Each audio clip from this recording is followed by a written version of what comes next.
Happy New Year! Well, here let's do an update on how early retirement um, on a strict budget went. So, it was an interesting summer for sure. Heavy smoke did further damage to my lungs and my throat and that, but there was no way to really avoid it. I spend all my time in the trailer, but I'm not going to do that. That's not living. I stayed in on the really bad days, but regardless, um, as far as finances went, there were um, few big surprises. I did blow a set of bearings on the boat trailer on the way up in May. That wasn't excessive in that, but other costs were much higher. Items for the trailer were higher than I was expecting. There was some bonus stuff in there, of course, but things that when I sold my old trailer, I had an income boost, so to speak, which allowed me to get items that I hadn't planned on getting before. And I had a pretty good tax refund in April. And again, but that was primarily put to debt repayment. I didn't really buy anything special with that.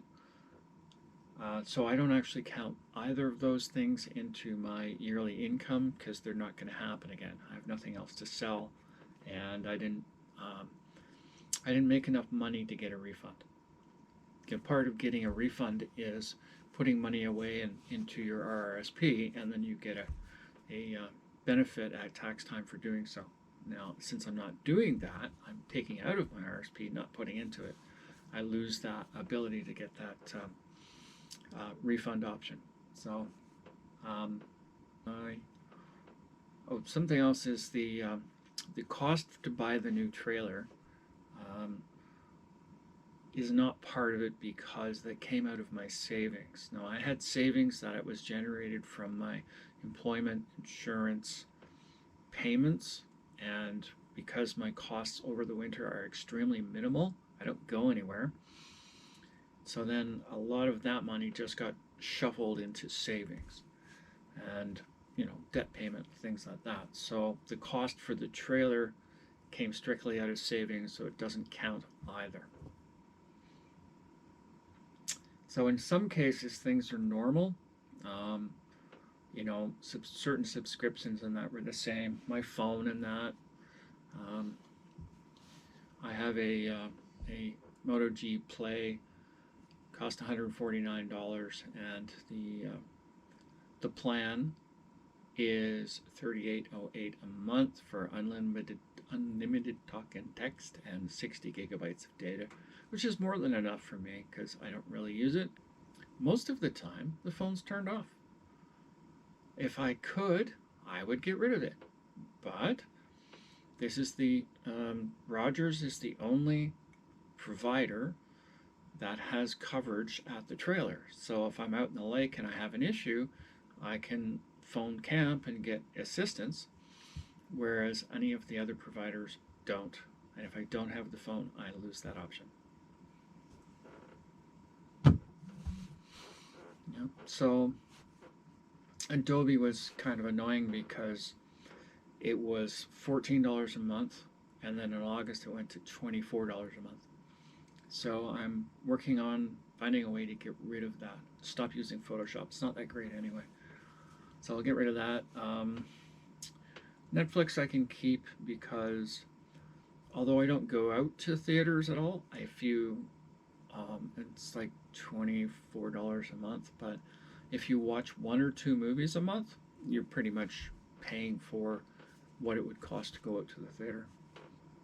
Yeah, vehicle insurance also I added in cost to update licenses and stuff, which happens every year. We'll talk about vehicle maintenance later. I can't get, they won't give me insurance on the trailer or on my boat or anything, so I just have to hope that nothing bad happens. Mind you, I only paid $8,000 for the trailer, but they would only cover stuff that was part of the trailer when it was new anyway. They won't cover any of the things. I try to get insurance on all of my electronics and everything, and they won't do that either. Yeah, Blue Cross is about normal. It only covers vision, dental, and medications. Um, it goes up.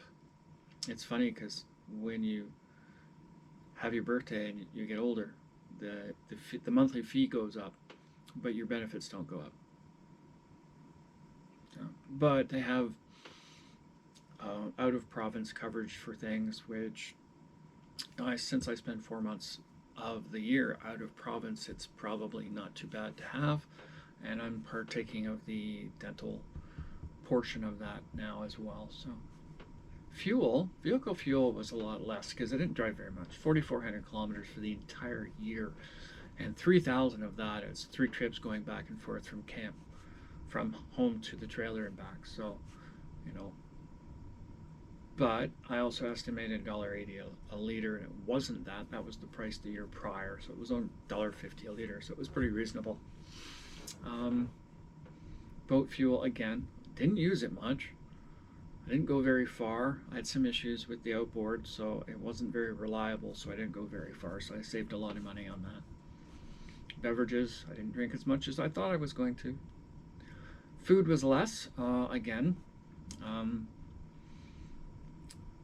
I don't eat much. Eating is something I have to do, not something I want to do. Line of credit, I have that quite down far now, which is good. It's I can get up to $5,000 on that, but I've been trying to whittle it down. Cuts down on interest on payments on the months and stuff, and it would I have more available should I need it. My credit card, I have a $3,000 limit. The bank keeps trying to put it up, and I keep telling them not to.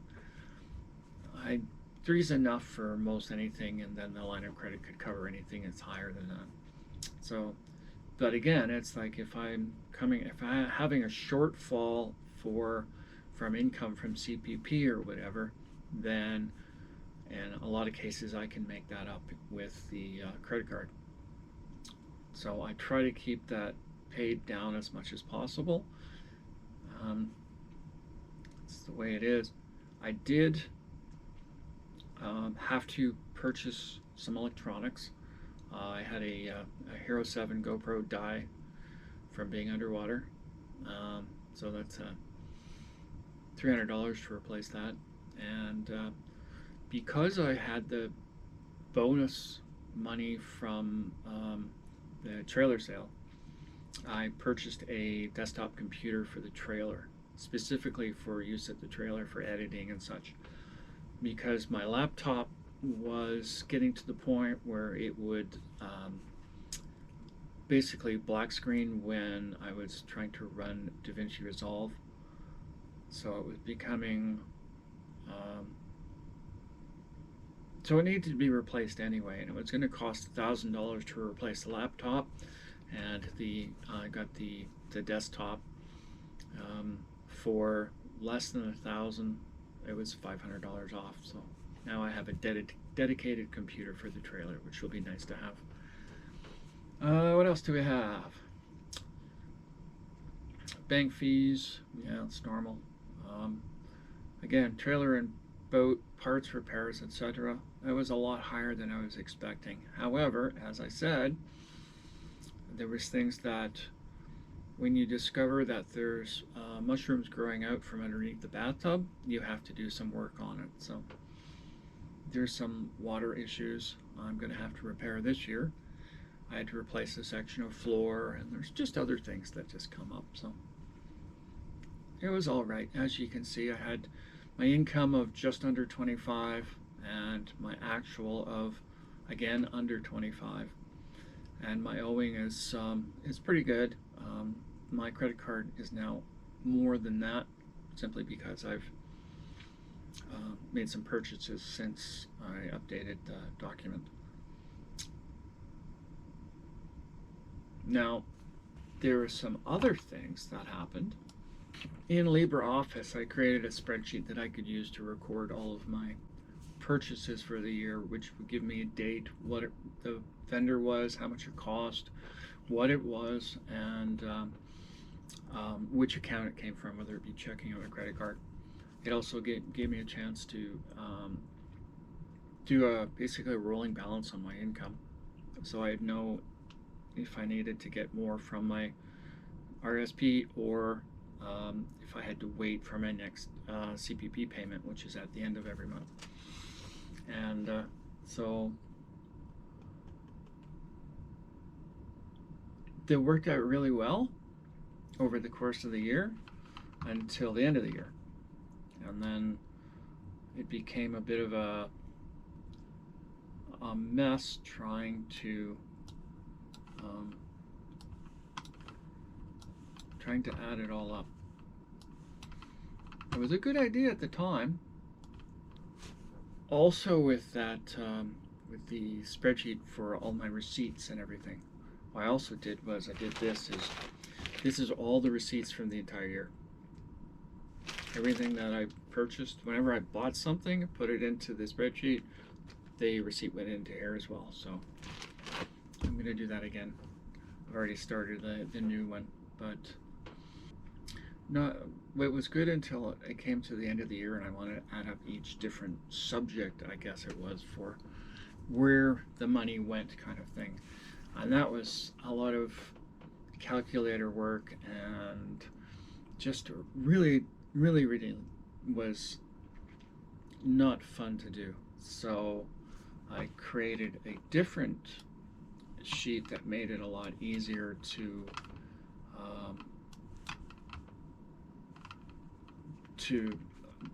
it allowed me to basically to auto sum everything, right? So, but what it lacks is the details of the receipt form, of who the vendor was, where it went, and that kind of thing. So, but this is a much easier way to keep track of these things. So I'm going to do both in 2026. So I know where it went, and the other one, which will allow it to, or this one, which will make it easier to track all the expenditures. Here you see in the RV truck column is in pink. Those costs are associated with the fact that once I got home from the trailer, I made the decision to sell my 2010 Toyota Highlander, which got exceptional fuel economy, and buy 2009 Chevrolet Silverado 4x4, which does not get exceptional fuel economy. So, however, the difference is the insurance on the Highlander was $119 a month, and the insurance on the truck will be $59 a month.